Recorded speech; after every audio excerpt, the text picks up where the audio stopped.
কি ভাবছো শ্রাবন্তী? সেহা দুই পাশে মাথা নেড়ে আবারও বলল।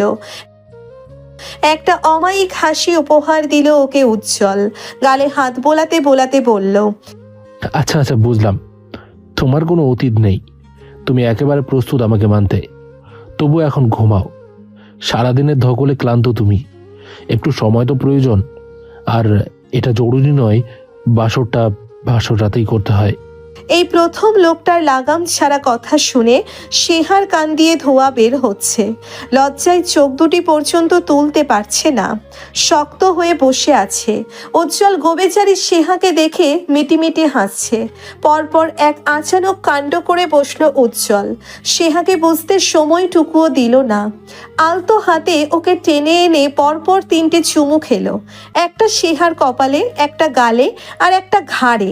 এই অতর্কিতে হামলায় থরথরিয়ে কেঁপে উঠল সেহার গোটা সত্তা। মিনিট খানেক হাঁপিয়ে অস্ফুটে লোকটাকে বলল, তবে এটা কি ছিল?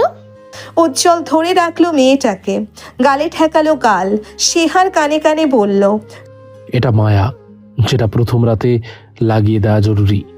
সেহা চোখ বন্ধ করে খামচিয়ে ধরে থাকলো বিছানার চাদর। উজ্জ্বল সরে এলো মেয়েটার থেকে। কিছুক্ষণ কেউ কোনো কথা বলে না। পরে সেহাই ধীরে ধীরে চোখ খুলে সহজ স্বাভাবিক লোকটাকে দেখলো। লোকটা বিছানা ঠিক করছে, সেহার ফোন পার্স সরিয়ে রাখছে। সেহা শুধু দেখতেই লাগলো লোকটাকে, ভীষণ সুন্দর লোকটাকে, বয়সে সেহার থেকে বেশ বড় লোকটাকে। উজ্জ্বল হাতের কাজগুলো করে হঠাৎ থামলো, চোখ রাখলো সেহার চোখে। মুখোমুখি এসে বসে ধীরে ধীরে বসলো। হাত বাড়িয়ে চশমা খুলল সেহার। সেহা নড়চড় করে না। উজ্জ্বল বলে উঠল, যদিও এটা প্রথম রাতে জরুরি নয়, তবুও ক্যান আই হাগ ইউ? সেহা চুপচাপ চোখ নামিয়ে মাথা নিচু করে ফেলল। উজ্জ্বল আরো কিছুটা এগিয়ে বসে বলল, শ্রাবন্তী, আমি সাইকোলজিস্ট হলেও সবসময় মনের কথা বুঝি না, উত্তরটা মুখে দাও। লজ্জায় জমে গেল সেহা। পর পর সব সংকোচ দূরে সরিয়ে নিচু স্বরে জবাব দিল। Any time. উত্তরটা দিতে দেরি উজ্জ্বল ওকে মিশিয়ে নিল নিজের সাথে।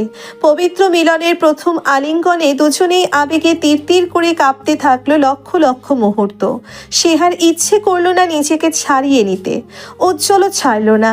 ঘড়ির কাঁটা যখন 1টার ঘরে তখন উজ্জ্বল বলল, আমাদের এখন ঘুমানো উচিত। সেহা জবাব দিল না। হঠাৎ উজ্জ্বল টের পেল সেহা কাঁদছে। ওকে আগলে নিয়ে গলায় দরদ ঢেলে উজ্জ্বল বলল, তোমাকে বিব্রত করছি?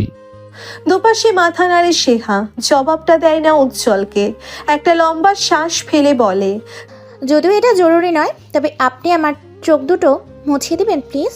আমার হাত কাঁপছে, আমি কাঁপছি, থামতে পারছি না। সকাল 9টার মধ্যে বাড়ি ফাঁকা হয়ে যায়। সবাই যে যার কাজে বেরোয়। বাড়িতে থাকা শামিন আর এবাড়ির মেয়ে বউরা। আজ ইহানও আছে, মূলত সে আজ দেরি করে বেরুবে। তাদের দলীয় মিটিং আছে 12টায়। ঋতু আজ বাড়ির নিরিবিলি সময়টাকে কাজে লাগায়। সেহার বিয়ের পর থেকে একটার পর একটা ঝামেলায় আর হাঁপ ছাড়তে পারেনি সে। আজ আলোকে টানতে টানতে নিচে নামিয়ে শামিনের কাছে গেল। শামিন তখন ফুরফুরে মেজাজে ইহানের সাথে আড্ডা দিচ্ছিল চা খেতে খেতে। ঋতুর চঞ্চলতা চোখে লাগার মতো। গিয়ে সরাসরি চেয়ার টেনে বসলো ছেলে আর ভাসুরের সামনে। ইনিয়ে বিনিয়ে নয়, বরং সহজভাবেই বলে দিল, ইহানের জন্য মেয়ে দেখছি। ইহান চায়ে চমক দিতে গিয়েও দেয় না। ভাবলে সে হীন চোখে মাকে দেখে। আলো ঋতুর কথায় সাই দিয়ে বলে, ভালো কথা। সেহাকে উঠিয়ে দেওয়ার 2 সপ্তাহ তো ওদের বাড়ির ঝামেলায় কথা তো তোলা হয়নি। আমার কাছে পাত্রের লিস্ট। পাত্রী একজন পছন্দ করে ফেলেছি আমি, ভাবি আর চিন্তা নেই। আলোকে থামিয়ে দিয়ে ঋতু বলল, হাতের ফোনটাতে একটি মেয়ের ছবি। মেয়েটি সুন্দরী। ঋতু ছবিটা ঘুরিয়ে ফিরিয়ে শামিন আর ইহানকে দেখিয়ে বলে, কর্নেল ইব্রাহিম মহতাবের মেয়ে মেহেক, ইস্ট ওয়েস্ট ইউনিভার্সিটি থেকে পড়াশোনা শেষ করেছে। বয়স মোটেও কম নয়। ইব্রাহিম ভাইয়ের সাথে কথা বলেছে তোর বাবা, সেও আগ্রহী। তুই রাজি থাকলে কথা আগায়। ইহান ছবিটা দেখেনি, সে দেখছে মাকে। শামিন এবার কেশে ওঠে, বলে, না, ভালোই আছে। ওই ফ্যামিলি তো ভালোই, মেয়েও খুব ভালো হবে হয়তো। আলো ইহানের নির্লিপ্ততা দেখে বলে, দেখ অনেক হয়েছে ইহান, অনেক কথা শুনতে হচ্ছে মানুষের। তুই কেন সুযোগ করে দিচ্ছিস? যেখানে বিয়ে না করার তোর কোনো কারণ নেই, আমাদেরও তো একটা আশা আছে নাকি? তোর বউ দেখবো না আমরা? ঋতুর মধ্যে চাপা উত্তেজনা, বারবার চোখের সামনে প্রেরণার মুখটা ভেসে উঠছে, কিন্তু না, সে এটা হতে দেবে না। তার ছেলে অমন একটি মেয়েকে অন্তত ডিজার্ভ করে না। ইহানের দিকে তাকিয়ে বলে, এত বেশি সময় দিতে পারবো না আর। যথেষ্ট নাটক করেছি, এখন কিছু একটা বল। ইহান উঠে দাঁড়ালো। ঋতুর হাত পা কাঁপছে। ভাবলো ছেলে এক্ষুনি প্রেরণার কথা তুললে সে কি করে নিজেকে সামলাবে। শামীন ভাইয়ার সামনে চেঁচামেচি তো করতে পারবে না, তবে কি করবে? কিন্তু ইহান ঋতুকে চূড়ান্ত অবাক করে দিয়ে ধীর স্থির হয়ে বলল, নাটক করবো না, তোমার যেটা ভালো মনে হয় করো। ঋতু এক দৃষ্টিতে তাকিয়ে রইল ছেলের দিকে। ইহান চলে যাওয়ার পরে মুখটাকে অস্বাভাবিক হাসি হাসি করে শামীনকে বলল, আমি আজ বিকেলে ইব্রাহিম ভাইয়ের সাথে কথা বলবো, আজই, একটুও দেরি করব না। সিঁড়িতে দাঁড়িয়ে বিস্ময়ে হতবাক ইসি দেখছিল সবকিছু। তারপর পেটে হাত চেপে দোতলায় উঠে ঘরে গিয়ে দরজা লাগিয়ে প্রথমেই ইরফানকে কল করলো। ইরফান কলটা রিসিভ করলো না। ওকে না পেয়ে ইনুকে দিল কল ইসি। তাড়াহুড়ো করে যেটুকু জানাবার জানালো। হতভম্ব ইনু কল কেটে সোজা চলে গেল প্রেরণার কাছে। তার তো দুশ্চিন্তায় মাথা ছিঁড়ে যাচ্ছে দাদানের জন্য। সে জানে দাদান প্রেরণা আপুকে প্রচণ্ড ভালোবাসে, তবে বিয়েতে রাজি হলো কেন? প্রেরণা আপুর মনে একটুও জায়গা হলো না দাদানের? এমন কঠিন মানবীয় হয়? প্রেরণা আজ রেস্তোরাঁয় বসবে। রেডি হয়ে দাঁড়িয়ে পড়ল ইনুর সামনে। ছটফটে ইনু শুকনো গলায় বলল, জানো আপু, বড় দাদানের জন্য পাত্রী দেখা হচ্ছে। বড় দাদান নাকি বিয়ে করবে। প্রেরণা স্থির দৃষ্টিতে দেখলো মিনিট দুয়েক ইনুকে, পর পর ঠান্ডা গলায় বলল। ও ওকে। ইনু আরো বেশি ছটফটে হলো, বলল, ও ওকে মানে? প্রেরণার তাড়া ছিল, কিঞ্চিত বিরক্ত হয়ে বলল, তো কি বলবো? আলহামদুলিল্লাহ, তো বিয়ে হলে বলতাম। পথ ছাড়ো ইনু, আমার দেরি হচ্ছে। মিটিং শেষে অলস সময় পার করছিল দলের ছেলেরা। ইহান চুপচাপ গম্ভীর মুখে কিছু কাগজে সই করে যাচ্ছিল। ক্লাবে পাতা পড়ারও শব্দ নেই। হঠাৎ আপন হাই তুলে বলল, একটু গান ছাড়তে ইচ্ছে করছে। তো ছাড়বি, অসুবিধা কি? ইহান জবাব দিতেই নাহিদ লাফিয়ে উঠে দাঁড়িয়ে বলল, সে সুযোগ নেই। আজ রেস্তোরাঁয় ভাবি আছে, এসে ভীষণ কথা শোনাবে। আচ্ছা ভাই, ভাবি এমন কেন বলো তো? আমরা তো ওই রেস্তোরাঁ থেকে 10 হাত দূরেই থাকি, তবুও সে মনে করে তার মেয়েদের উত্ত্যক্ত করি ছলে বলে। ভাই ভাবি কিন্তু আমাদের স্বাধীনতা কেড়ে নিচ্ছে। ইহান চোখ তুলল, ঠান্ডা গলায় বলল। কে ভাবি? অন্তর অবাক হয়ে এগিয়ে এসে নাটকীয় ভঙ্গিতে বলল, কে ভাবি মানে? প্রেরণা আপা। হাতের কাগজগুলো ড্রয়ারে রেখে ইহান লম্বা শ্বাস ফেলে বলল, এ ধরনের ফাজলামি করে আমাকে আর ওনাকে ফার্দার বিব্রত করবি না। তোরা এখন যা, 3টার মধ্যে চলে আসবি গোসল সেরে। কিন্তু ভাই, আপনি তো ভাবিকে। যেতে বলেছি আমি আপন। ইহানের ওই ধমকটাতে যেন মিইয়ে গেল সবাই।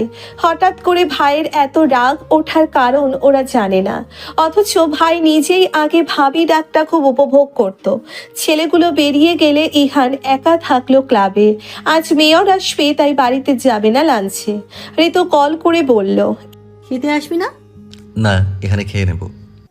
আচ্ছা, আমি আর তোর বড় মা বিকেলে যাব ইব্রাহিম ভাইয়ের বাড়িতে।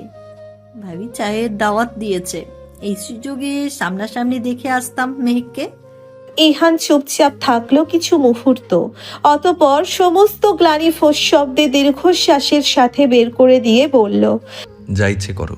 বেলা 3:30 তখন মিল টাইম শেষ হয়েছে। এখন আর অর্ডার নেওয়া হবে না লাঞ্চের, শেফরাও বেরিয়েছে। এমতো অবস্থায় সাদে আহ্লাদের দরজায় ইহান তাজওয়ার মির্জাকে দেখে আফরার মাথায় হাত। শুকনো মুখে এগিয়ে আসতে ইহান আন্তরিক হেসে বলল, ইউ আফরা, রাইট? আফরা, আজ আমি একা খাবো, যে কোনো এক পদ দিয়ে, একটু তাড়াতাড়ি। বলেই ইহান চেয়ার টেনে বসলো। লোকটাকে খুব ক্লান্ত লাগছে। আফরা আর কিছু বলতে পারল না, ফিরিয়ে দিতে পারল না। সোজা দৌড়ে গেল প্রেরণার কাছে। ম্যাম হয়তো একটা ব্যবস্থা ঠিকই করবে। দুপুরে নিজের মিল নেয়নি প্রেরণা, অর্ধবার্ষিক হিসেব নিয়ে ব্যস্ত ছিল। আফরা গিয়ে চাপা স্বরে চেঁচিয়ে উঠল। ম্যাম, ইহান তাজওয়ার মির্জা এসেছেন। সাথে সাথে উঠে দাঁড়ায় প্রেরণা। দ্রুত পায়ে এগিয়ে গিয়ে বাইরের ঘরে উকি মেরে মানুষটাকে দেখলো। গুনে গুনে 15টা দিন পরে দেখলো। আফরা বলতে থাকে, এখন মিল টাইম শেষ সেটা বলিনি, ওনাকে ক্ষুধার্ত লাগলো। ভালো করেছো। তবে ম্যাম, উনি কি জানেন না যে এই সময় লাঞ্চের অর্ডার নেই না? অনেক ব্যস্ত লোক আফরা, এত কিছু মনে থাকে? যাও গিয়ে পানি দাও আগে। ম্যাম, খেতে কি দেবো বলে দেবো? মেনু সামান্য আছে, মাত্র 2 পদ। প্রেরণা হাঁপ ছেড়ে বলল। বলার দরকার নেই, ওনাকে বলো 10 মিনিট অপেক্ষা করতে। আর ওকে ম্যাম। আফরা শোনো, জি। ওনাকে বলবে না আমি ওনার জন্য ঝটপট মেনু বাড়িয়েছি, ঠিক আছে? বলবে না আমার কথা। অসুবিধা কি ম্যাম? উনি খুশি হবেন। সবাইকে খুশি করলে বিপদ আফরা, তুমি যাও, আমি পানি দাও। প্রেরণা 20 মিনিট সময় লাগিয়ে ডাব চিংড়ি আর পুঁই পাতায় ইলিশ পাতুরি করলো। তার সাথে বাকি 2 পদও পাঠিয়ে দিল। ঠিক তখনই হেড শেফ ঝুমা এলো।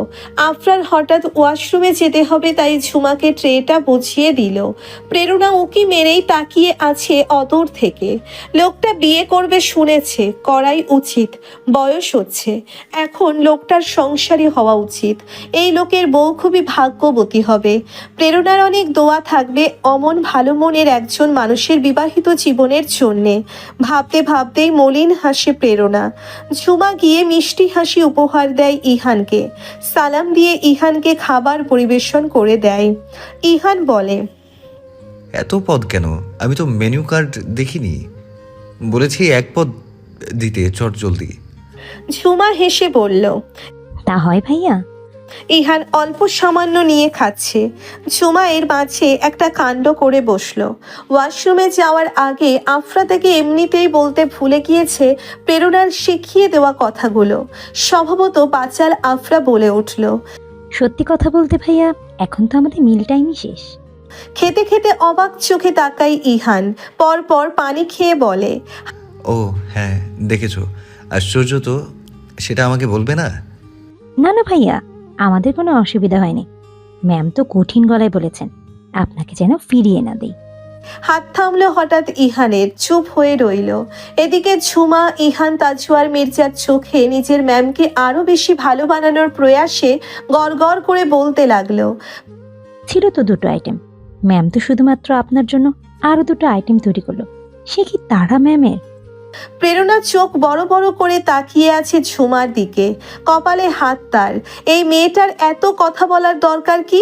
রাগ উঠছে প্রেরণার। ইহান চুপচাপ খাবারটা নিয়ে বসেছিল। হঠাৎ বলে উঠল, তোমার ম্যাম এগুলো আমার জন্য রেঁধেছে আলাদা করে? জি ভাইয়া। হঠাৎ করেই কেমন হাঁসফাঁস করে উঠল ইহানের ভিতরটা। এক দৃষ্টিতে প্লেটের দিকে তাকিয়ে থাকলো দীর্ঘ সময়। আর খেতে পারল না সে। অচেনা ছটফটানি তার কঠিন বুকটাকে হাহাকার লাগিয়ে রেখেছে। ইহান উঠে দাঁড়িয়ে বিল পে করে হন্তদন্ত হয়ে বেরিয়ে যায় স্বাদে আহ্লাদে থেকে। ঝুমা বোকা বনে গেল পুরো। কি হলো ব্যাপারটা? লোকটার কি হলো? রেগে গেল? না তো, মুখটা শুকনো হলো কেন? এদিকে প্রেরণা চুপ করে দরজার উপাসে দাঁড়িয়ে থাকলো নির্লিপ্ত ভঙ্গিতে। হেমন্তের মাঝামাঝি সময়টাতেই এবছর হাড় কাঁপানো শীত শুরু হলো।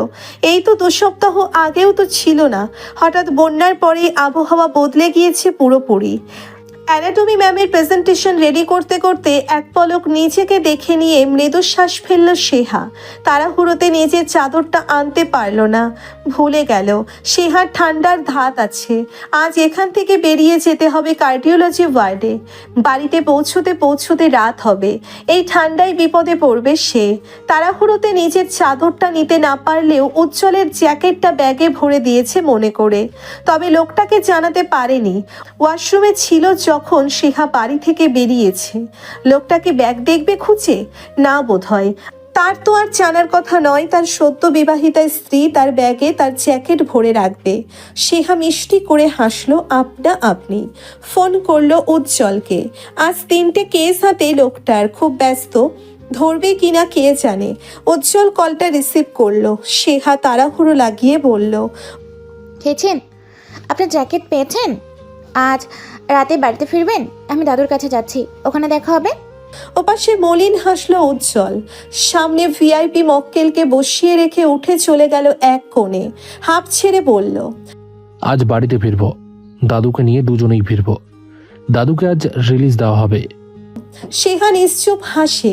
লোকটার জন্যে তার খুব খারাপ লাগছে যদিও। এই 2 সপ্তাহে কত কী যে হয়ে গেল। তাদের প্রথম রাতের পরের দিন ভোরেই নিজাম মাহমুদ চেঁচামেচি করে অসুস্থ হয়ে পড়লেন। চেঁচামেচি করেছিলেন একটা সাধারণ বিষয়ে। সেহার শাশুড়ি রেখে যাওয়া গয়নাগুলো খুঁজে পাচ্ছিলেন না তিনি। আর ঠিক তখনই এই দুর্ঘটনা ঘটল। 2 সপ্তাহ ধরে এই হসপিটালের কার্ডিওলজি বিভাগে অবজারভেশনে আছেন নিজাম মাহমুদ। 2 সপ্তাহ ধরে তার পেছনেই ছোটাছুটি করছে নবদম্পতি। 2 সপ্তাহ ধরে হতেও হয়ে উঠছে না তাদের প্রত্যাশিত সংসারের পবিত্র সূচনা। দুদণ্ড লোকটা সেহার সান্নিধ্যে এলেও নৈকট্য আর বাড়তে পারেনি। এই এলোমেলো পরিস্থিতিতে দুজনেই বিব্রত হয়ে পড়েছে দফায় দফায় বারবার। আর আজ তো সব স্বাভাবিক। আজ কি সেহা লোকটাকে ভরসা দেবে? মাথার মধ্যে এই সবে ঘুরছে সেহার। লজ্জা পেয়ে নিচেই হাসে। ওপাশ থেকে উজ্জ্বল গলা খাকারি দিয়ে বলে, তুমি খেয়েছো? হ্যাঁ, ক্যান্টিনে। ও ওকে। আচ্ছা শোনো, সকালে তোমার ব্যাগে চাদরটা রেখেছি। সকালবেলার আগেই তুমি বেরিয়ে গেলে, ঠান্ডা পড়েছে খুব, প্রয়োজনে ব্যবহার করো। বাই। খুবই সহজ স্বাভাবিক ভঙ্গিতে লোকটা বাক্যগুলো বলে কল কাটল। কিন্তু বাক্যগুলোর রেশ সেহার মস্তিষ্কে থেকে গিয়েছে দীর্ঘক্ষণ। সেহা অবাক দৃষ্টিতে তার ব্যাগ দেখল। পরপর ব্যস্ত হাতে ব্যাগের চেন খুলে বের করলো নিজের চাদরটা। দীর্ঘ সময় স্থির দৃষ্টিতে চেয়ে থেকে বড় অনুরাগে ছুলো চাদরটা খুলে গায়ে চড়িয়ে নিয়ে সেহা বসে রইল ঘরের মধ্যে চুপচাপ। তারপর হঠাৎ করে সেহা আবারও কল করলো উজ্জ্বলকে। ওপাশে উজ্জ্বল তাড়াহুড়ো লাগিয়ে বলল, জরুরি কিছু বলবে? আমি পরে কল ব্যাক করি। না, পরে নয়, এখন বলবো। আচ্ছা, এখন কি কদম ফুল পাওয়া যাবে? হাসে উজ্জ্বল। অসম্ভব। কেন? তাহলে কি পাওয়া যাবে? দেশি ফুল? সদর রোডে শিউলি, কনকচাপা, দোলনচাপা, গাঁদা দেখলাম সকালে। আচ্ছা, ওতেই হবে। আসার সময় একটু নিয়ে আসবেন প্লিজ। উজ্জ্বল বুঝতে পারল না কিছু। সেহা কল কেটে মিটিমিটি হাসলো কিছুক্ষণ। বাকিটা সময় তার মন বসলো না কোনো কিছুতেই। বারবার বড্ড অনুরাগে গায়ের চাদরটা ঘুরিয়ে ফিরিয়ে দেখেছে। আর মনে করেছে তার 2 সপ্তাহের সংসার জীবনের প্রতিটা দিন, প্রতিটা মুহূর্ত। রোজ সকালে দুজনকে তাড়াহুড়ো করে বিদায় জানিয়ে দুজনের কাজে বেরোনো। রোজ নিয়ম করে উজ্জ্বল মাহমুদ খানের গাড়ি তাকে নিয়ে যায় ক্লাস থেকে। দুজনে মিলে রোজ নিজাম মাহমুদকে দেখে রাতে। তোমার বাসায় গিয়ে পড়তে বসা উচিত বলেই সেহাকে আগে ভাগে পাঠিয়ে দেয় বাড়িতে উজ্জ্বল। সেহা গিয়ে একটা কি দুটো আইটেম রান্না করে পড়তে বসে। উজ্জ্বল নিজাম মাহমুদের কাছ থেকে বাড়িতে ফেরে রাত করে। আর প্রতিবারই বেশ লজ্জিত করে রাখে মুখটা বউয়ের সামনে, যেন সেহাকে যথেষ্ট সময় না দেওয়ার অপরাধ বোধ তাকে কুড়ে কুড়ে খায়। প্রেজেন্টেশন শেষ করে সেহা সোজা চলে গেল নিজাম মাহমুদের কেবিনে। নিজাম মাহমুদের অবস্থা এখন স্থিতিশীল। নাতবউকে দেখে ক্লান্তিমাখা মুখেও চওড়া করে হেসে বলে উঠল, তোদের কি ভোগান্তি দিচ্ছি রে ছোট গিন্নি? হাসে সেহা। নিজাম মাহমুদের মাথায় হাত বুলিয়ে বলে, অসুবিধা নেই দাদু। অসুবিধা আছে, আলবাত আছে। ওই বেটাকে এত করে বলেছি আমার কাছে থাকতে হবে না, মেয়েটার সাথে বাড়িতে গিয়ে সময় কাটা। আমার বিষয় লজ্জায় রাখছে রে ছোট গিন্নি। নাতিটা এত বেয়াক্কেল বেরোবে বুঝিনি। সেহা গায়ের চাদরটাকে পরম আবেগে আরো খানিকটা জড়িয়ে নিয়ে হেসে বলে, আসলে ব্যাক্কেল লোক দাদু আপনার নাতি। এমন ব্যাক্কেল লোকই আমি আসলে মনে মনে খুঁজছিলাম। নিজাম মাহমুদ কৌতূহলের চোখে তাকিয়ে বলে, তাই নাকি? আচ্ছা শোন, তোরা হানিমুনে যাবি? অসম্ভব, অত সময় আমার আছে দাদু। এই বছর খুব ব্যস্ত। তবে এই কাছে দূরে কোথাও ঘুরতে যা। আপনি আগে সুস্থ হন তারপর। আরে আমাকে নিয়ে তোদের কি? নিজাম মাহমুদের মাথার কাছে বসলো সেহা, বলল, আপনাকে নিয়ে আসলে আমার অনেক কিছু, তা কিভাবে? কারণ আপনার নাতি তো সাইকোলজিস্ট, আমি তো আর নই। সংসারে আপনার নাতিকে বুঝে ফিরে চলার জন্য আমার আপনার হেল্প লাগবে। তো আমি তো আর আপনার নাতির মতো মনোবিদ্যা পড়ছি না, তাই আপনাকে এত খাতির করছি। নিজাম মাহমুদ হাসতে থাকে। এর মাঝে উজ্জ্বল চলে আসে। সাদা শার্টের ওপর কালো জ্যাকেটটা আঁটোসাঁটো হয়ে দারুণ লাগছে লোকটার ক্লান্তি মাখা মুখটা। এসে দাদুকে সালাম দিয়ে সেহাকে এক পলক দেখল। সেহা চোখ নামিয়ে দাঁড়িয়ে আছে চুপচাপ। নিজাম মাহমুদ নাতিকে দেখে বললেন, আচ্ছা শুনছি তোরা হানিমুনে যাবি না? উজ্জ্বল বসলো দাদুর কাছে, অমায়িক একটা হাসি দিয়ে বলল, হানিমুনে যাওয়ার সময়টা তুমি খেয়ে দিলে বুড়ো। এখন আমি আর শ্রাবন্তী দুজনেই ব্যস্ত, সামনের বছর যাব। নিজাম মাহমুদ গম্ভীর হয়ে রইলেন। উজ্জ্বল দাদুর মাথায় হাত বুলিয়ে বলে, এ বছরের হানিমুনটা 4 দেওয়ালের মাঝেই হোক, আমাদের বাড়ির ছাদে কিংবা রোজ তোমার নাতবুকে কলেজের সামনে ছেড়ে দেওয়াতে হোক। পাহাড় নদী সামনের বছর দেখব, তুমি চিন্তা করো না, হানিমুন হবে, অবশ্যই হবে। নিজাম মাহমুদকে বাড়িতে এনেছে ঘন্টা খানেক হয়েছে। উজ্জ্বল ফ্রেশ হয়ে দাদুর ঘরে তার ওষুধপত্র নিয়ে ব্যস্ত হয়ে পড়ল। সেহা ব্যস্ত হয়ে পড়ল তার পড়াশোনা নিয়ে। রাতের ডিনার সেরেই এসেছে। সারাদিনের ধকলে ক্লান্ত সেহা যখন ঘুমে ঢুলো হয়ে পড়ল, পড়ার টেবিলেই ফোনে সেট করা অ্যালার্ম বাজল। সেই সময়ে লাফিয়ে উঠে সেহা ধাতস্থ হয়ে সময় দেখল, রাত 11:30। সে 2 ঘন্টা পড়েছে, আর এই লোকটাও তাকে ডাকতে আসেনি। সেহার পড়ার ঘরটা আলাদা করে দিয়েছে উজ্জ্বল, যাতে কোনো ধরনের অসুবিধে না হয়। এই এত বড় বাড়িতে সেহার শুরুতে কদিন কেমন ভয় করত, এখন আর করে না। স্টাডি রুম লক করে সেহা ঘরে ঢুকে দেখল কিছু দোলন চাপা তার পছন্দের ফুলদানিতে। লোকটা রাস্তায় পায়নি ফুলগুলো, অর্ডার করে আনিয়েছে। এত রাতে এই তাজা তাজা ফুলগুলো দেখে মনটাই ভালো হয়ে গেল সেহার। ঘুম তাড়াতে ওয়াশরুমে ঢুকে মুখে হাতে পানি দিয়ে আয়নার সামনে দাঁড়ায় সে। তাকে লাগছে বিধ্বস্ত, পড়াশোনার চাপে শরীর শুকিয়ে ভয়ঙ্কর লাগছে দেখে। আজ এভাবে দেখা দেবে উজ্জ্বলকে? না, দ্রুত সেহা সালোয়ার স্যুট পাল্টে শাড়ি পরে নিল। একটা সবুজ রঙের জমিন আর সোনালি পাড়ের টাঙ্গাইল শাড়ি। চুলগুলো খুলে রেখে হালকা পারফিউম মেখে নিয়ে চুপচাপ গিয়ে বসে রইল বিছানায়। অপেক্ষা করতে লাগলো উজ্জ্বলের জন্যে, দম বন্ধ করে। দাদুকে ঘুম পাড়িয়ে দ্রুত ঘরের দিকে গেল উজ্জ্বল। 11:30 ছাড়িয়ে 12টা বেজেছে। লম্বা পা ফেলে দোতলায় উঠে দেখলো স্টাডি রুমের বাতি নেভানো, লক করা। উজ্জ্বল মুচকি হেসে সোজা ঘরে ঢুকলো। যতখানি ছটফটানি তার মধ্যে এতক্ষণ ছিল, সেহার সামনে যেতেই সেসব লুকিয়ে ফেলে নিজেকে এক ধৈর্যবান শান্ত নম্র পুরুষের ভুলে সাজিয়ে নিল। চোখাচোখি হতেই দুজনে মলিন হাসলো। ধীরে ধীরে উজ্জ্বল গিয়ে বিছানায় বসেই হাঁপ ছেড়ে বলল, তো অনেকদিন পরে একটু গল্প করার সুযোগ পাচ্ছি আমরা। জি। বাবার সাথে কথা বলছো? সেহার মুখভঙ্গি হঠাৎ পাল্টে গেল। ফোনটা হাতে নিয়ে বলল, ভালো কথা মনে করালেন, কথা হয়নি, এখন কল করে দেখি। শান্তর সাথে কথা বলেছে সেহা 1.25 ঘন্টা। এত সময় উজ্জ্বল শুধু চেয়ে দেখেছে বউকে আর মিটি হেসেছে। তার ধৈর্যের পরীক্ষা নিতে তার বউও কম যায় না। ব্যাপার না, অন্যভাবে অন্য উপায়ে পুষিয়ে নেবে। সেহা শান্তর কলটা কাটতে না কাটতেই এলো পরীর ফোন। নিজাম মাহমুদকে বাড়িতে নেওয়া হয়েছে কিনা তা জানতে কল করেছে। উজ্জ্বল এবার ঘাবড়ে গেল। পরী মামির ফোন মানে 3 মামির ফোন। কমপক্ষে 3 ঘন্টার আগে তার বউ ফোনটা রাখতে পারবে না। উজ্জ্বল হতাশ চোখে তাকিয়ে আছে। সেহা মামিদের সাথে সাংসারিক আলাপ পারতে ব্যস্ত। হলেও তাই 3 মামি, ইনু, ইসি, প্রণমী সবার সাথে মেয়েলি আলাপ সারল 1 ঘন্টায়। খুঁটিয়ে জেনে নিল কে কেমন আছে। মঈন জিজের ট্রান্সফার হবে সম্ভবত। বড় দাদারের জন্যে পাত্রী দেখছে। গ্যাস প্রবলেমের জন্যে প্রণমী হঠাৎ অসুস্থ হয়ে পড়ায় সবাই ভেবেছে বেবি আসবে। তাই ইলহাম মির্জা খুশি হয়ে মিষ্টির অর্ডার দিয়েছিল। ইরফান প্রণমীর সাথে কথা না বলেই পরে জানা গেল ঘটনা মিথ্যা।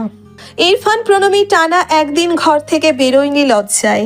এই হচ্ছে ও বাড়ির নতুন খবর, যেগুলো সেহা জানতো না। খুঁটিয়ে খুঁটিয়ে সব জেনে নেয় সেহা। যখন ফোনটা রাখলো তখন সেহা দেখলো উজ্জ্বল শুয়ে আছে। লজ্জিত ভঙ্গিতে হাসলো সেহা, মিনমিনে স্বরে বলল, সরি, আসলে আমরা একটু বেশি বকবক করি। অসুবিধা নেই, আমি বোর হইনি। ওর পাশেই সহজ ভঙ্গিতে শুয়ে পড়ল সেহা, বলল, তাই নাকি? এসব মেহেলি খুচরা আলাপেও বোর হননি? ওকে এক হাতে টানলো উজ্জ্বল, মিহির স্বরে বলল। না, আমিও ব্যস্ত ছিলাম অন্য একটা কাজে। হঠাৎ এমন আদরে অভ্যস্ত সেহা খুব কাছাকাছি আসা না হলেও টুকটাক কাছাকাছি আসা হয়েছে একাধিকবার। এমন আদরে সেও সাই দেয়। লাজুক দৃষ্টি চোরা নামিয়ে বলে ওঠে, ব্যস্ততা? আমরা দুজন সবসময় কিছু না কিছু নিয়েই ব্যস্ত থাকি, একটু বিশ্রাম পাচ্ছি না। উজ্জ্বল অবলীলায় ওর এক গালে চুমু খেয়ে বলে, হ্যাঁ, এই যেমন এখনো দুজন ব্যস্ত হব, তবে দুজনকে নিয়ে। সেহা লাল হয়ে আইঠাই করে উঠল। লোকটার গলার স্বর অন্যরকম শোনালো হঠাৎ। চোখ তো তুললই না, উল্টে গলে যাওয়া মোমের মতো বিছানায় পড়ে রইল। উজ্জ্বল হাসলো আজ দুষ্টু হাসি। ওর চুল নিয়ে খেলা করতে করতে বলল, শ্রাবন্তী, আমি জানি মৌনতা সম্মতির লক্ষণ। চোখ বন্ধ করে নিল সেহা, ক্ষীণ আওয়াজে বলল, আপনি ঠিকই জানেন। ফুল নেই বিছানায়, আমি এত সাদামাটা বাসরের প্ল্যান করিনি। নৈকট্য বৃদ্ধি পেতেই সেহা একটু গুটিয়ে গেল। তবুও লোকটার প্রতিটা কথায় জবাব দেওয়ার যে অভ্যেস হয়েছে এই কদিনে, সেই অভ্যেস থেকে বলল, এটা জরুরি নয় যে খাটে ফুল থাকতেই হবে। হেসে ফেলল উজ্জ্বল, বলল, তবে কি জরুরি? বলবো? ওর শাড়ির আঁচল লোকটার হাতে। ধীরে ধীরে ওকে কবজা করার সহনীয় পদক্ষেপগুলো নিচ্ছে লোকটা। সেহা কাঁপছে, গলা কাঁপছে, কাঁপার স্বরেই বলল, জরুরি হলো ওই দু হাতে আমাকে ফুলের মতো ট্রিট করতে হবে। উজ্জ্বল চুপ হয়ে যায়, হাত থেমে যায় ওর। ততক্ষণে সেহাই নিজেকে হারালো। দুহাতে জড়িয়ে ধরে লোকটাকে বলতে লাগলো, জরুরি হলো আমাকে ফুলের মতো ট্রিট করতে হবে। আমাকে বোঝাতে হবে আমি পৃথিবীতে আপনার কাছে সব থেকে সুন্দর ফুল। আমি কিন্তু আমার তুলনাতে আগে পিছে কাউকে চাই না, খবরদার চাই না। উজ্জ্বল চেয়ে চেয়ে কিছুক্ষণ দেখলো ছটফট করতে থাকা মেয়েটাকে। পরপর চুপচাপ শুয়ে ফুলের মতোই ছুঁয়ে ছুঁয়ে দেখলো ওকে, একেবারে একটা ফুলের মতো। সেহা আবেশিত হলো, ওরা দুজন আবেশিত হলো। এর মাঝে উজ্জ্বলের ফোন বেজে উঠতেই দেখলো নিজাম মাহমুদের ফোন। দুজনে নিজেকে সামলে নিয়ে উঠে বসলো। দুজন ভীষণ চিন্তিত হলো, দাদুর শরীরটা খারাপ করলো না তো। ব্যস্ত হাতে কলটা রিসিভ করতেই ওপাশ থেকে নিজাম মাহমুদ হালকা গলায় উজ্জ্বলকে বলল, শোন, তুই স্টাডি রুমে, তাই না? তুই এখন পড়ালেখা রাখ রামছাগল, ঘরে গিয়ে বউটাকে সময় দে, আমার জন্য আর ফোন করা না লাগে। ঘন প্রশ্বাস ফেলে উজ্জ্বল, দাঁতে দাঁত চেপে বলল, হ্যাঁ দাদু, আমি এক্ষুনি ঘরে ঢুকছি। তুমি প্লিজ আর ফোন করো না, তুমি ঘুমাও, এবং আমাকে প্লিজ তোমার নাত বউকে সময় দেওয়ার সুযোগ করে দাও। আমি রাম ছাগল নই, ডেসপারেটলি চাই তোমার নাত বউকে সময় দিতে। সেহা হাসতে হাসতে ভেঙে পড়ল। উজ্জ্বল কল কেটে ফোনটাকে অফ করে ফেললো। এবার বড্ড অধৈর্য হলো উজ্জ্বল। একে একে অফ করলো তাদের দুজনের 4টে ফোন।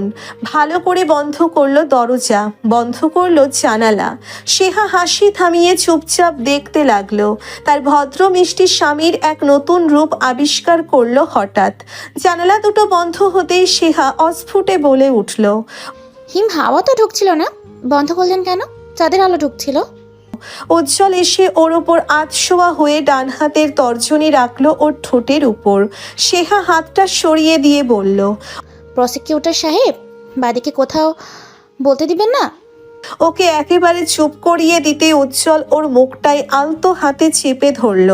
ঘোর লাগা কণ্ঠে বলল, না, ফুল এত কথা বলে না। তুমি কোনো ফুলকে কথা বলতে দেখেছো? চুপ থাকো। রাত তখন 1:30। প্রণবী ঘুমিয়েছে। নিশ্চিত হতেই ইরফান উঠে এসে দোতলার লিভিং রুমে বসলো। ইহানের ঘরের দরজা হাট করে খোলা, তার মানে সে আসেনি তখনও। ইরফানের অপেক্ষা মূলত ইহানেরই জন্য। ইসির কলটা সকালে ধরতে না পারলেও মেসেজ দেখেছে। অফিসের ব্যস্ততায় হাঁপ ছাড়তে পারেনি সে আজ সারাদিন। মেসেজটা দেখেই মাথাটা গরম হয়েছে। সেই থেকে এক রাশ বিরক্তি আর ছটফটানি নিয়ে দাদানের জন্য অপেক্ষামান। ইহান বাড়িতে ঢুকে দোতলায় উঠে ইরফানকে সজাগ দেখে দাঁড়ালো কয়েক সেকেন্ডের জন্যে। ইরফানের মুখভঙ্গি দেখে ও কি বলতে চায় সে কথা বুঝে ফেলে ইহান, তবে তার তরফ থেকে এই প্রসঙ্গে দুটো শব্দ বলার আগ্রহ পায় না। চুপচাপ ঢুকে পড়ে নিচের রুমে। ইরফান নাচফোর মান্দা। দাদানের পেছন পেছন গিয়ে হাতটা টেনে ধরল দাদানের। নিস্তেজ স্বর ইহানের ভাইকে বলল, ইরফান, আমি ক্লান্ত। ইরফান দাদানকে ঘুরিয়ে নিল, মৃদু আওয়াজে চেঁচালো, ন্যাকামি কেন করছো? কেন বিয়েতে কেন রাজি হয়েছো তুমি? এটা কেমন মস্করা? সারাদিনের জমে থাকা হতাশা ফেটে বেরিয়ে আসে ইহান তাজওয়ার মির্জার ভেতর থেকে। হাতটা ছাড়িয়ে নিয়ে এক প্রকার গর্জন তুলে শুরুতে নিজের ফোনটাকে, তারপর ল্যাম্পশেড আর ফুলদানিটাকে মেঝেতে ছুঁড়ে মেরে চেঁচিয়ে ওঠে, তো আর কি করার আছে? কি করার আছে জবাব দে। অত রাতে গোটা শান্তিনীরে ইহানের চিৎকার চেঁচামেচি ছেয়ে যায়। ঘুমন্ত ঋতু অকস্মাৎ লাফিয়ে উঠে ছেলের ঘরে ছুটে যায়, তেমনি যায় বাকিরাও। ইরফান দাদানের অস্বাভাবিক ক্রোধান্বিত মূর্তি দেখে মিনিট দুয়েক নিস্পন্দ চোখে। সময় দেয় ইহানকে ঠান্ডা হতে। ইহান দুহাতে মুখ চেপে নিজের রাগটাকে সামলে নিতেই ইরফান অস্বাভাবিক শীতল স্বরে বলে, কিছু করার আছে, অবশ্যই আছে। সেটা তোমারই করার আছে, আর কারোর করার নাই। তুমি না করলে দুনিয়ার ঠেকা নাই তোমার জন্য করার। করি দাদান। ইহানের মুখের ওপর কথাটা বলে দিয়ে ইরফান চুপচাপ বেরিয়ে যায় ঘর থেকে। ইহান দরজা লাগায় থমথমে মুখে। ইসি এসে ধরল ইরফানকে, ব্যগ্র কণ্ঠে শুধালো। ইরফানও নিজের রাগটা সংবরণ করল স্বল্প সময়ের ব্যবধানেই। বড়দের উদ্বিগ্ন দৃষ্টি উপেক্ষা করে ইহানকে শুনিয়ে চেঁচিয়ে উঠল, এসে কিছু হয়নি রে, তোর বড় দাদান বিয়ের জন্য পাগল হয়েছে। আমাকে বলেছে আজকালের মধ্যে বিয়েটা করিয়ে দিতে, এই জন্যই চেঁচামেচি করছে। ইহান ভাইয়ের কথা শুনে হতভম্ব। নিজের মান বাঁচাতে তৎক্ষণাৎ দরজা খুলল, তুড়ি মেরে ইরফানকে ডেকে বলল, এই এদিকে আয় তো তুই। ইরফান কপাল কুঁচকে গটগট করে চলে গেল নিচের রুমে। গিয়ে ধাপ করে দরজা লাগালো। বাকিরা হা করে ইহানকে দেখতে থাকে।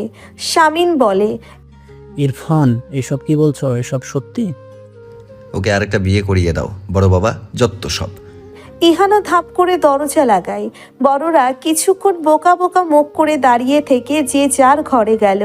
মঈন সন্ধ্যায় এসেছে নিজের ট্রান্সফার সংক্রান্ত কাজে। ঘর থেকে হাই তুলতে তুলতে বেরিয়ে এসে ইসিকে বলল, কি আমার শ্বশুরবাড়ির মিডনাইট সার্কাস শুরু হয়ে গেছে? এসে আমার পার্ট কখন আসবে? আমি কি ইন্টারভেলে বড় জয়েন করব? মঈনের মশকরায় কপাল কুঁচকে ফেলে ইসি। মুখ বিকৃত করে বলল, শুদ্ধ ইবনে ওয়াশিতের মিডটার্ম এক্সাম পরবর্তী ছুটির দিনের আজ দ্বিতীয় দিন। তার সাজিয়ে রাখা পরিকল্পনা এবং সময়সূচি মোতাবেক আজ বিকেলে শুদ্ধ যাবে ড্রিমল্যান্ডে রোলার কোস্টার চড়তে, আর স্কাই ড্রাইভিংও করবে সে। ছোট্ট মুখটা থেকে আনন্দ সরছে না। সকাল থেকে নিজের জামা কাপড় পছন্দ করছে। বেশ চিন্তিত শুদ্ধ, কোনটা আজ পরবে সে। প্রেরণা একটা অফিসিয়াল ফোন রিসিভ করে এসে বসলো ছেলের সামনেই। শুদ্ধ, আমরা বিকেলে বেরোবো। এখন জামা কাপড় কেন ঘাটাঘাটি করছো? রেখে দাও। শুদ্ধ মায়ের কথা মতো জামা কাপড় রেখে দিয়ে বলল, আচ্ছা মাম্মা, সবাইকে ইনভাইট করেছো? হ্যাঁ করেছি তো। সবাই আসবে? তা তো জানি না বাবা, আজ তো ছুটির দিন, আসতেও পারে। এক কাজ করো, তুমি কল করে দেখো। ছেলের দিকে ফোনটা বাড়িয়ে দিল প্রেরণা। এই ছেলেটা কখনো একটা বিস্তৃত পরিবার পায়নি। পেয়েছে শুধু মামা, খালা, মিস জেনি আর প্রেরণার ফুপিকে। এই বয়সী ছেলেটা হঠাৎ করে এতগুলো আন্টি আর আঙ্কেল পেয়ে যেন সবার সাথে মিশতে চায়। ছেলেটার মধ্যে অনেক ইতিবাচক পরিবর্তন লক্ষ্য করছে প্রেরণা, যা আগে ছিল না। তাই প্রেরণাও মাঝে মাঝে সায় দেয় ছেলের এমন আবদারে। প্রথম কলটা করলো শুদ্ধ সেহাকে। ওপাশ থেকে সেহা আদুরে গলায় বলল, কি ব্যাপার শুদ্ধ বাবু, এত তাড়াতাড়ি ফোন? আপনাদের মিটিং টাইম না বিকালে? শিবান্টি, তুমি আসবে? ওমা, আসবো তো, শুদ্ধটা একবার আমি আসবো না? লার আঙ্কেল আসবে? কলটা লাউড স্পিকারে দিয়ে রেখেছিল সেহা। উজ্জ্বল তখন একটা কেস স্টাডি করছে গভীর মনোযোগে। শুদ্ধের মুখে লায়ার শুনে চোখ দুটো বড় বড় হয়ে যায় ওর। সেহা হাসতে হাসতে গড়িয়ে পড়ে, বলে, লায়ার? শুদ্ধ, তুমি কি করে বুঝলে এটা? উজ্জ্বল কপাল কুঁচকে ফোনটা এক প্রকার ছিনিয়ে নিয়ে শুদ্ধকে বলে, লায়ার না বেটা, ওটা লয়ার। আর হ্যাঁ, লয়ার আঙ্কেল আসবে বাচ্চা, সাথে শেহু আন্টিকে নিয়ে আসবে। কল কেটে উজ্জ্বল সেহার দিকে তাকিয়ে থাকে।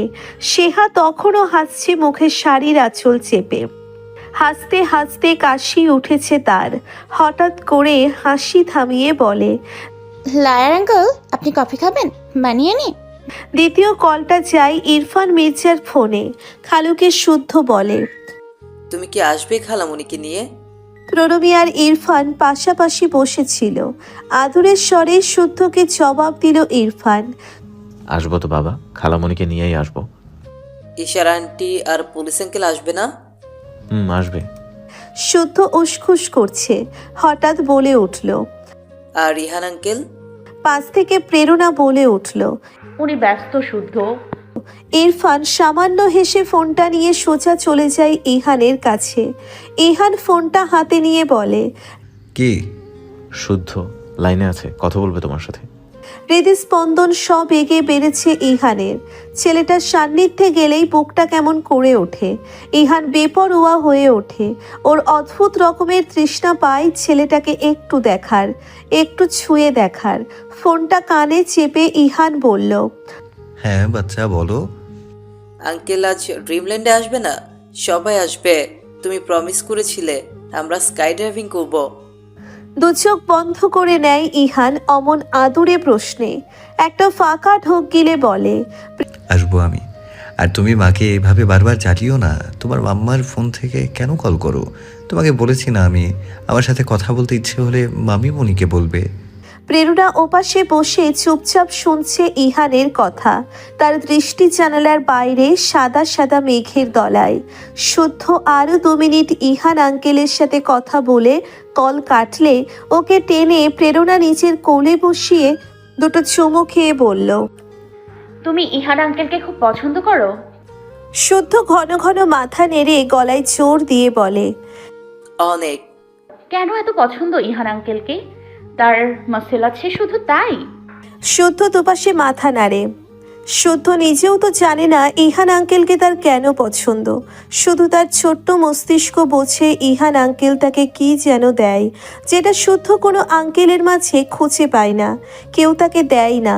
রিকুর বাবা দেয় না, জিসার পাপা আঙ্কেল দেয় না, কেউই দেয় না। নিশ্চয় বাচ্চাটাকে আরও একটা চুমু খেয়ে দীর্ঘশ্বাস ফেলে প্রেরণা। অতপর আস্তে ধীরে বলে, যা শুদ্ধকে তার বোঝানো উচিত। বাবা শোনো, তোমার ইহান আঙ্কেল খুব ভালো লোক এবং অবশ্যই তুমি তাকে পছন্দ করবে, আমি একটুও বকবো না। তবে খুব বেশি বিরক্ত করবে না তাকে। জানো তোমার ইহান আঙ্কেল বউ আনবে, তো সেই আন্টি যদি বিরক্ত হয়? সে আন্টি কেন বিরক্ত হবে মাম্মা? প্রেরণা আবারও মৃদু শ্বাস ফেলে। এত কিছু এই বাচ্চাটাকে কি করে বিস্তারিত বোঝাবে সে? তাই চুপ হয়ে যায়। ঋতু দূর থেকে শুদ্ধের সাথে তার 2 ছেলের কথোপকথন শুনছিল। শুদ্ধকে সে বরাবর স্নেহের চোখেই দেখে। বাচ্চাটাকে নিয়ে কখনোই তার কোনো অসুবিধে ছিল না, এখনও নেই, না ভবিষ্যতে থাকবে। তবে আজকে ইহানের যাওয়া নিয়ে তার আপত্তি আছে। খুব সাহস করে এগিয়ে গিয়ে সে বড় ছেলেকে বলল, আজ তোর না গেলে হয় না? ছোটদের মধ্যে গিয়ে কি করবি? কেন গেলে কি সমস্যা মাম্মা? ওই মেহেক মেয়েটার চাচা আসবে চা খেতে, কথা বলতো তোর সাথে। ইরফান দাদানের মুখের দিকে তাকিয়ে থাকে। ইহান নামিয়ে নেয় মায়ের থেকে চোখ, কণ্ঠে বেশ জোর ঢেলে বলে, সরি, আমি শুদ্ধকে কথা দিয়েছি মাম্মা, আজ হবে না। ঋতু আর জোর করল না ছেলেটাকে। ওয়াশিদ স্যারের বড্ড অনুগত ছিল ছেলেটা। সে জায়গা থেকে যদি শুদ্ধকে ভালোবাসা নিজের জীবনের একটা বড় দায়িত্ব হিসেবে নিয়ে নেয় তবে নিক। শুধু ঋতু প্রেরণাকে ছেলের পাশে মানতে পারবে না, এটাই সামান্য চাওয়া ঋতুর। আর কোনো কিছুতেই ঋতুর আপত্তি নেই। একেবারেই না। এক দফা ছিঁড়ছিঁড়ে বৃষ্টি হয়েছে, যা দেখে মুখটা বেলুনের মতো চুপসে গিয়েছে শুদ্ধের।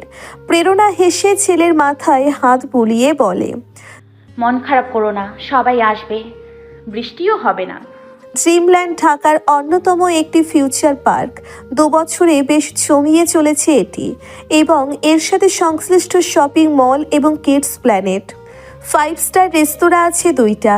এখানে প্রেরণা কখনো আসেনি, ভীষণ ব্যয়বহুল কিনা, তবে ছেলের অনেক দিনের বায়না পূরণ করতেই এখানে আসা। আজ প্রেরণা কিপটেমি করবে না, ছেলে এবং আমন্ত্রিত অতিথিদের পিছনে সর্বোচ্চ খরচা করবে সে এবং মোটেও পরে আফসোস করবে না। প্রীতম ইনু একসাথে এসেছে, ইনুকে কোচিং থেকে নিয়ে এসেছে প্রীতম এবং মির্জা বাড়ির লোকরা এসেছে খানিক বাদেই। গাড়ি থেকে এক এক করে নামলো ইরফান, প্রণবী, মঈন, ইশি, ইহান, উজ্জ্বল, সেহা। ইহানকে দেখা মাত্রই শুদ্ধ গিয়ে ঝাঁপিয়ে উঠল ওর কোলে। আজ ইহান পরেছে একটা ব্ল্যাক শার্ট আর ব্লু জিন্স। শুদ্ধ আঙ্কেলকে চোখ বড় বড় করে দেখে এই পোশাকে একেবারে তার সাথে মিলে গিয়েছে। মাম্মাও তাকে ব্ল্যাক শার্ট আর ব্লু জিন্স পরিয়েছে। হেসে ফেলল ইহান, শুদ্ধের নাক টিপে বলল, আবারও সেম পিঞ্চ বাচ্চা। প্রেরণা ইহানকে দেখে একটু গুটিয়ে গেলেও পর মুহূর্তেই মুখ হাসি হাসি করে এগিয়ে যায়। সবাইকে দেখে নিয়ে বলে, সবার ব্যস্ত জীবনে খুব বিরক্ত করলাম, তাই না? উজ্জ্বল হাসল, জবাব দিল, না না, আসলে একদিন তো যে যার লাইফ নিয়ে ব্যস্ত হয়েই পড়বো, এসব আর হবে? আমাদের হয়তো দেখাও হবে 2-3 বছর পর পর, তাই সুযোগ থাকতে আত্মীয় স্বজনদের সাথে যত সুন্দর মুহূর্ত কাটিয়ে রাখা যায় তত ভালো। মঈন বলল, এক্স্যাক্টলি। ঈশের ক্যামেরা এনেছি, আচ্ছা অনেক ছবি তুলবো। সবাই মিলে ঠিক করলো শুরুতে কিডস প্ল্যানেটে ঢুকবে, তাই প্রেরণা পার্স হাতে সবার জন্য টিকিট কাটতে উদ্যত হয়। মঈন ওকে থামিয়ে দিয়ে বলে, করছেন কি? আজ শুদ্ধে কি ওর আঙ্কেল আন্টিরা সেবা দেবে? এ হয় না ভাইয়া, আমি কিন্তু আপনাদের ইনভাইট করেছি। জবাবটা দিল উজ্জ্বল। আরে বোনের মতো আপনি আমাদের, প্লিজ এত ফর্মালিটি দেখাবেন না। মঈন হেসে বলল, জি, ভাগনার জন্য করছি এটা, ধরে নিন। আপনি আসলে আমাদের সবার বোনের মতো। আপনার মধ্যে একটা বোন বোন ব্যাপার আছে, আপনি সর্বজনীন বোন। আচমকা ইরফান আর ইশি উঠল কেশে, তাকালো ইহানের দিকে। ইহান শুদ্ধকে কোলে নিয়েই দাঁড়িয়ে আছে চুপচাপ। পরপর ইরফান থেমে থেমে বইনকে বলল, তোমার বোন বানাতে ইচ্ছে হলে বানাও, তুমি সবাইকে টানো কেন? ইরফানের কথাটা বেশি দূর গড়াতে পারল না, তার মাঝেই ইহান লম্বা কদমে এগিয়ে গিয়ে টিকিট কাটল। তাই ইরফানের শেষ কথাটা সবাই শুনলেও অতটা ধ্যান দিল না। রোলার কোস্টারে চড়ে বসলো ইনু, প্রীতম, উজ্জ্বল, সেহা, ইরফান, প্রণমী। প্রত্যেক জুটি পাশাপাশি। ইনশিরাহ প্রেগনেন্ট, ও এসবে চড়বে না, তাই মইনু বইয়ের সাথে থেকে গেল নিচে। প্রেরণা চড়বে না, কারণ প্রেরণা এসব নিতে পারে না, ওর প্যানিক অ্যাটাক চলে আসে। শুদ্ধকে নিয়ে ইহান উঠলো একটা জুটি হয়ে। কয়েক মিনিট ধরে শুদ্ধের চিৎকার চেঁচামেচি শোনা গেল ওই ব্লকে। ছেলেটা একটুও ঘাবড়ায়নি, উল্টে আনন্দে চেঁচামেচি করেই চলেছে, ঠিক বাবার মতো সাহসী হয়েছে। প্রেরণা নিচে দাঁড়িয়ে নিজের ছেলেকেই দেখছিল। হঠাৎ আচমকায় তার দৃষ্টি যায় শুদ্ধের পাশে বসে শুদ্ধের দিকে মুগ্ধ দৃষ্টিতে তাকিয়ে থাকা মানুষটার দিকে, যার একটা হাত শুদ্ধের কাঁধে। এত এত সিকিউরিটির পরেও শুদ্ধকে ধরে রেখেছে শক্ত হাতে, আগলে রেখেছে যেন হাত সরালে শুদ্ধ পড়ে যাবে। এত দুশ্চিন্তা তার। দৃশ্যটা কিছুক্ষণ দেখে প্রেরণা চোখ নামিয়ে নিয়ে দাঁড়িয়ে থাকে। টের পেল তার শরীরটা হঠাৎ কেন জানি তীর তীর করে কাঁপছে। এই কাঁপুনির মানে প্রেরণা বুঝে উঠতে পারে না। 5 মিনিটের পরে ভয় পেয়ে ইনু কান্নাকাটি শুরু করে দিল। ওকে নামিয়ে আনা হলো দ্রুত। সেহা আর প্রণবীও নেমে গেল। বুক ধরপড় করছে ওদের। নামলো না ইহান আর শুদ্ধ। চেঁচামেচি করে হই হুল্লোড় করে এক রাউন্ড শেষ করে তবেই নামলো ওরা। স্কাই ডাইভিং করবে ইহান, শুদ্ধ, প্রীতম, মঈন, উজ্জ্বল আর ইরফান। মেয়েরা কেউ সাহস করেনি ওটাতে আগ্রহ দেখানোর। সবাই সব প্রস্তুতি যখন নিচ্ছিল তখন ঘটল বিপত্তি। ঝিরিঝিরি বৃষ্টি শুরু হলো হঠাৎ 5 মিনিটের দমকা হওয়ার পরে। স্কাই ডাইভিং এর খোলা সেট থেকে সকলে ছুটতে ছুটতে ঢুকলো কিডস প্ল্যানেটের মুভি লাউঞ্জের বারান্দায়। নিজেদের মাথা বাঁচিয়ে অথরিটির সাথে কথা বলার পরে সে জানালো বৃষ্টি শেষ হবার পরে শুরুতেই শুদ্ধদের ত্রাণ দেওয়া হবে। আপাতত যেন তারা একটু অপেক্ষা করে। ইরফানের সিদ্ধান্তে সকলেই ওখানে বসলো। উজ্জ্বল আর মঈন গিয়ে সবার জন্য স্ন্যাক্স আর জুস নিয়ে এলো সময় কাটাতে। এই কামরাটাতে শুধুমাত্র ওদের ফ্যামিলি বসেছে। প্রত্যেকে জানালার দিকে তৃষ্ণার্ত দৃষ্টিতে তাকিয়ে আছে, প্রতীক্ষায় কখন এই বৃষ্টি শেষ হবে। ইহান আর চোখে দেখছিল প্রেরণাকে, শাড়ির আঁচলে ছেলের মাথা মুছছিল। আজ এতক্ষণে ইহান সকলের অন্যমনস্কতায় মনোযোগ দেওয়ার সুযোগ পেল তার সমুদ্র নীলার মুখে। একটু সেজেছে কি ভদ্রমহিলা আজ? ইহান বোঝার চেষ্টা করছে। হ্যাঁ, চোখে একটু কাজল দিয়েছে, চোখ দুটো যেন নীল সমুদ্র, আর ওই কাজল সমুদ্রের পাশে ভেসে বেড়ানো বিষণ্ণ মেঘ।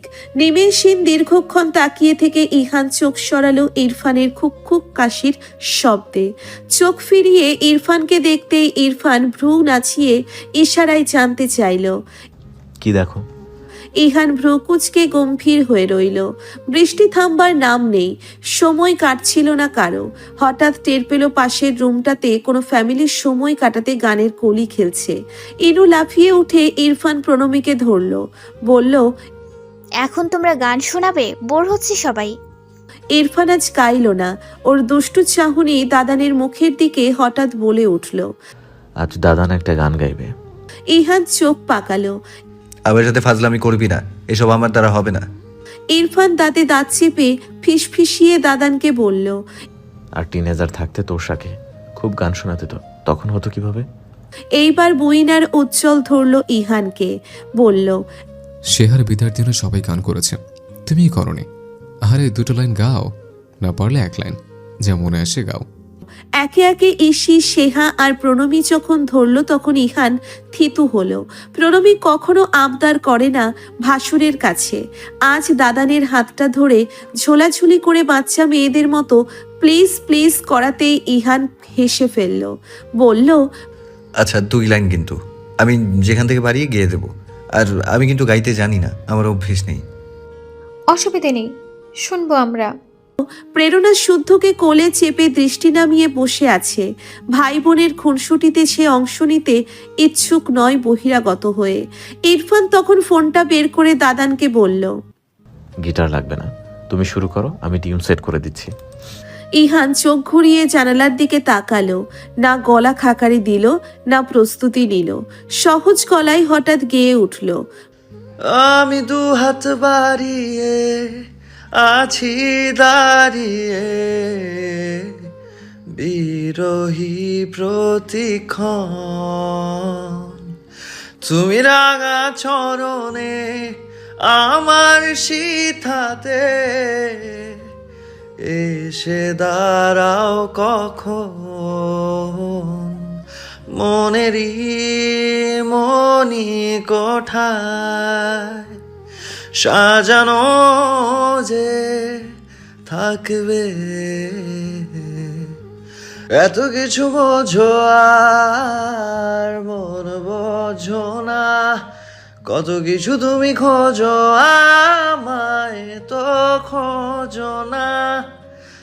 এত কিছু বোঝো আর মন বোঝো না, কত কিছু তুমি খোঁজো আমায় তো খোঁজো না। বৃষ্টি শেষ হলো হঠাৎ। বাইরের লাউঞ্জে বাচ্চারা হৈ হৈ করে উঠতেই ইহান গান থামিয়ে উঠে দাঁড়ায়।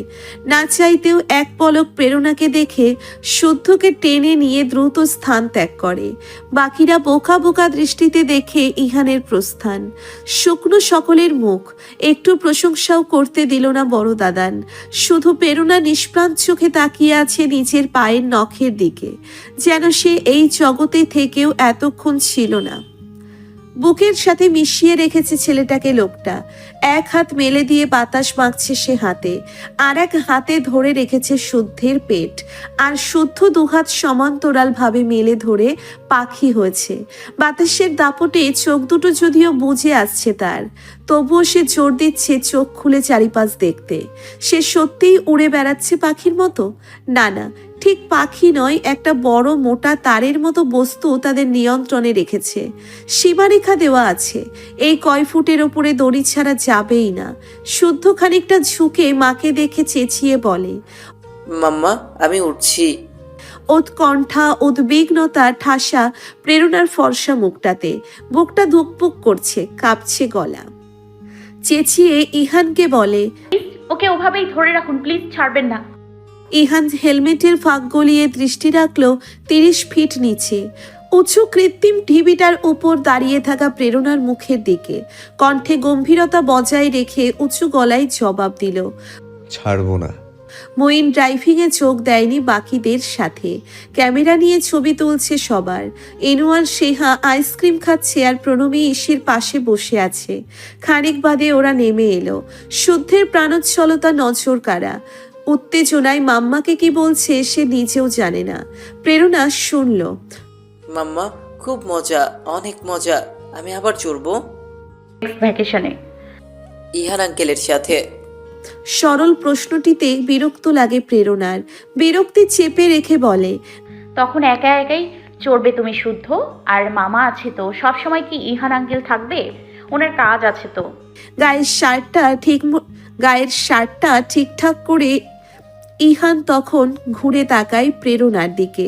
কিছু পলক তাকিয়ে থেকে এগিয়ে গিয়ে শুদ্ধকে কোলে তুলে নেয় ইহান। অতঃপর তার দৃষ্টি প্রেরণার দৃষ্টিতে স্থির রেখে নীরের ঠান্ডা স্বরে বলে, শুদ্ধর জন্য ইহান আঙ্কেল সব সময় থাকবে। চলুন এবার ভেতরে যাই। দৌড়ঝাঁপার ছবি তুলেও ক্লান্ত হলো না কেউ। ওরা ড্রিমল্যান্ডের শপিং সেন্টারে ঢুকলো শুরুতেই। ইনু, সেহা, ইসি আর প্রণমী এখানে আসার আগেই মনস্থির করেছিল নতুন জায়গা থেকে টুকটাক কেনাকাটা করবে। প্রেরণা সামান্য হেসে সকলকে বলল, ভালো কথা, তো যাও সবাই কেনাকাটা করো, আমি আধা ঘন্টার জন্য বিশ্রাম নিচ্ছি কোথাও বসে।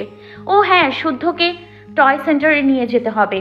তোমরা এনজয় করো, ঘন্টাখানিক পরে ডিনার করব আর মুভি দেখব।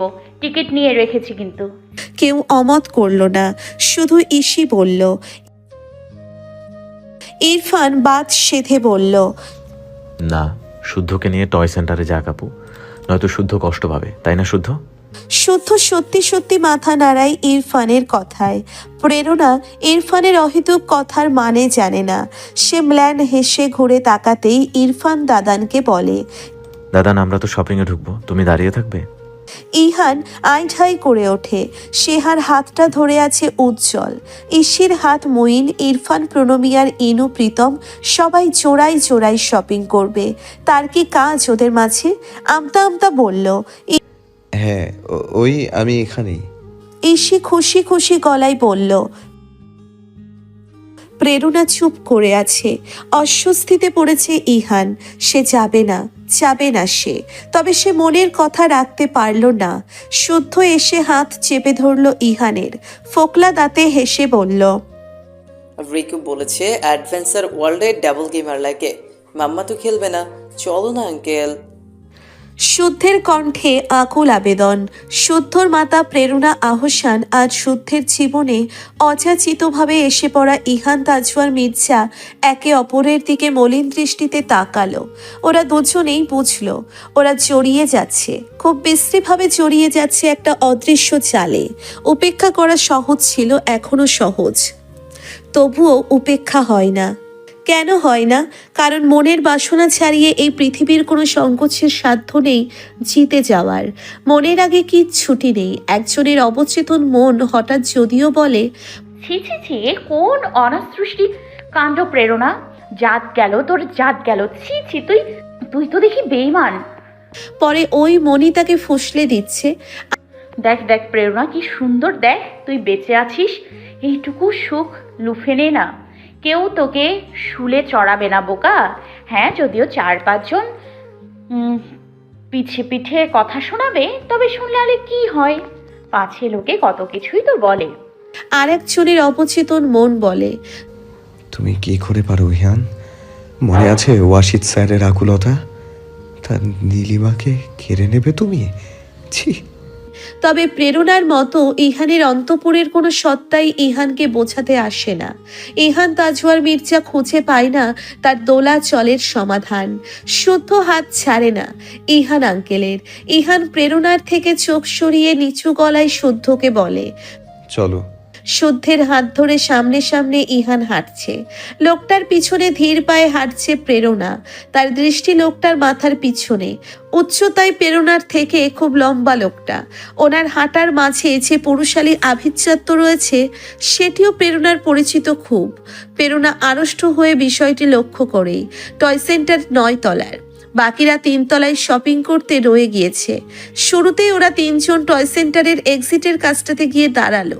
টিকিট কাটবে ঠিক সেই মুহূর্তে শুদ্ধ মাম্মার কানে ফিসফিসিয়ে বলল, মাম্মা। প্রেরণা এদিক সেদিক তাকায়। ইহান কিছুটা বুঝতে পেরে বলল, এখান থেকে সোজা হেঁটে ব্লক দিতে গেলেই পাবেন। জায়গাটা নিরিবিলি, ওখানে সবগুলো খালি। অসুবিধা নেই, পারবো। আপনি কি নিচে যাবেন? না, আমি এখানেই দাঁড়িয়ে আছি, আপনি যান।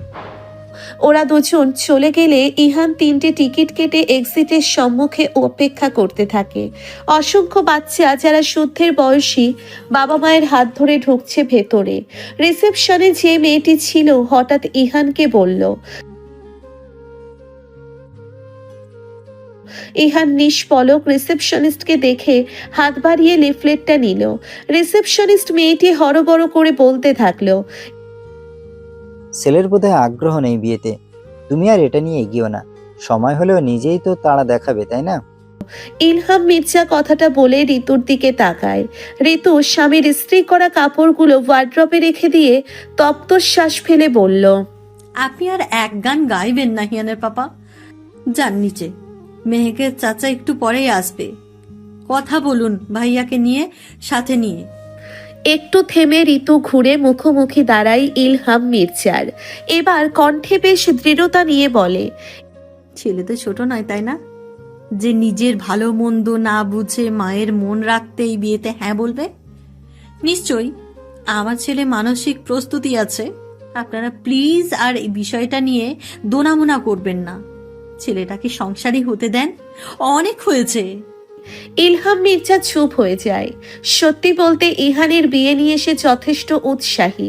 তবে যে ছেলেকে তিনি ফিরে পেয়েছেন আল্লাহর দয়ায়, তাদের কোনো ভুলভাল সিদ্ধান্তে যদি বিন্দুমাত্র ঝামেলা হয় চাপা স্বভাবের ছেলেটার জীবনে, ইলহাম জানে দুনিয়া উল্টে ফেলার মতো বোঝ নিয়ে চললেও ছেলেটা কত সরল।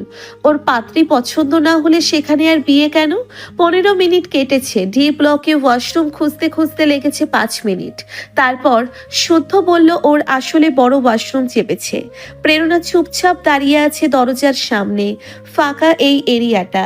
কিছু বললেই সেই কথাগুলো কেমন গমগমে শোনায়, প্রতিধ্বনিত হয়। তবুও প্রেরণা বারবার জানতে চাইছে, হলো তোমার বাবা?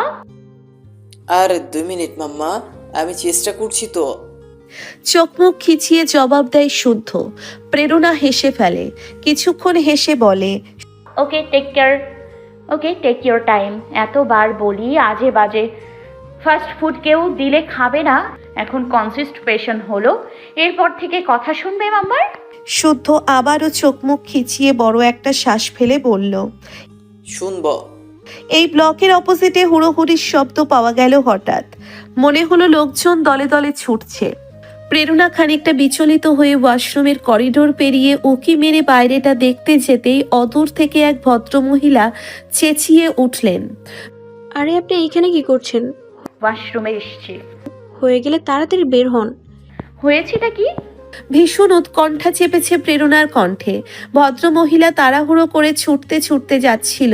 চেঁচিয়ে বলল, এই ব্লক দুটোর কারেন্ট ফল্ট হয়েছে। নার্সারি সেন্টারে 2 জন মারাত্মক আহত। শিগগিরই বের হন। কেঁপে উঠল প্রেরণা। হতভম্ব গলায় বলল, তো মেইন সুইচ বোর্ড অফ করে না কেন? জবাব দিল না মহিলা। ভারী স্বাস্থ্য নিয়ে হাঁপাতে হাঁপাতে ছুটে চলে গেল। পিছনে রেখে গেল বাকরুদ্ধ প্রেরণাকে। আশেপাশে তাকালো প্রেরণা।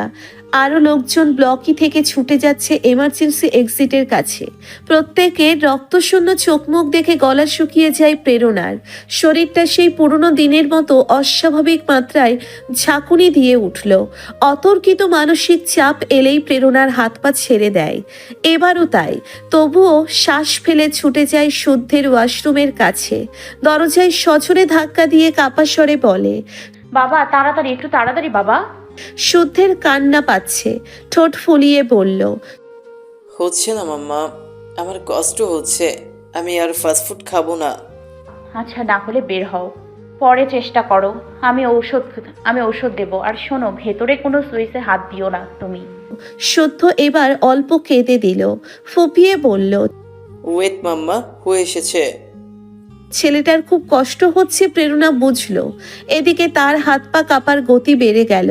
বুকটাও হঠাৎ খা খা করে উঠল যখন শুনল করিডোরের বিপরীতে লোকজনের জোরালো চিৎকার চেঁচামেচি। প্রেরণা কাঁপা হাতে যেই না ফোনের লক খুলতে যাবে অমনি ধারে কাছে কোথাও বিকট একটা আওয়াজ হলো, কিছু একটা ব্লাস্ট হওয়ার। আটকে উঠে ফোনটা ফেলে দিল হাত থেকে। হাত চলে গেল বুকে। মুহুর্মুহু কাঁপতে লাগলো শরীর আর পায়ের নিচ। নিঃশ্বাস যেন বন্ধ হয়ে এলো। বুঝলো গোদের ওপর বিস্ফোরা হয়ে প্যানিক অ্যাটাক এসেছে তার। সেই পুরনো নির্লজ্জ রোগটা। এক হাতে শাড়ির আঁচল খামচে ধরে চেঁচিয়ে উঠল ছেলের ওপর, বাবা বের হও প্লিজ, তাড়াতাড়ি। 9 তলার কি হচ্ছে 3 তলায় ছড়িয়ে গেল খবরটা মুহূর্তেই। ওরা শপিং রেখে লিফটের কাছে যেতেই কর্তৃপক্ষ থামিয়ে দেয় ওদের। ওপরে ওঠা যাবে না এখন। প্রীতম, মঈন, ইরফান এবং প্রত্যেকে চিন্তিত হয়ে কল করতে লাগলো ইহান আর প্রেরণাকে। তবে কেউ ধরল না কল। ছোটাছুটি করা লোকদের ভিড় ঠেলে ইহান হন্তদন্ত হয়ে এগিয়ে যায় ডি ব্লকের কর্নারে ওয়াশরুমের কাছে। কপালের নীলচে শিরা দৃশ্যমান উৎকণ্ঠা আর উদ্বিগ্নতায়। হাঁটল না, প্রায় ছুটে গিয়ে থমকে দাঁড়িয়ে পড়ল সে। তার বিস্ফোরিত চোখ দুটো স্থির নয়নে প্রেরণার পা মাথা দেখল মিনিট খানেক। পরপর নিজেকে শান্ত রেখে এগিয়ে গিয়ে বলল,